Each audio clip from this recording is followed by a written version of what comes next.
ამ ცხოვრებამ რაც შენ გაიარე ამდენი წლის განმავლობაში თან ბიჭმა, თან 90-იანებში დაიბადე და 2000-იანებით გამოიარე აი ეს ყველაფერი რაც ზოგადად საქართველოში ბიჭებმა გამოიარეს და აი ამის შენარჩუნება ცოტა რთული ამბავია და როგორ შეინარჩუნე ეს შენი რაღაცა სხივი თავარი?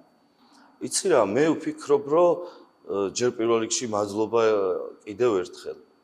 დღეს აი ისეთ კომპლიმენტებს ვისმენ, რომ დღეს გადავწყვიტე რომ ყველაფერი გითხრა, რასაც შეიძლება. ხო, არა და არ მეუბნები ხალხო. ხო. რას ვამბობ, იცი? თეა ჩემი აზრით თუ ეს ესეა, რასაც შენ ამბობ, იმიტომ რომ მე ამას მთელი მე არ ვიცი როგორი ვარ, მე უბრალოდ ვარ ხვდები და ეს ალბათ ჯერ პირველ რიგში ალბათ რაღაც გენეტიკაა, რომ მე არ ვიცი ხა გეტყვით რა პირდაპირ. აი შენ რო იცნობდე ჩემი ოჯახის წევრებს, დედაჩემს, მამაჩემს და იმათ მშობლებს, აი როგორი ბაბუა მყავდა, როგორი ბებია მყავს, როგორები არიან ჩემი ოჯახის წევრები. ეგრევე მიხვდები, ანუ გენეტიკური. და ეს ახლა მე რასაც გეუბნები,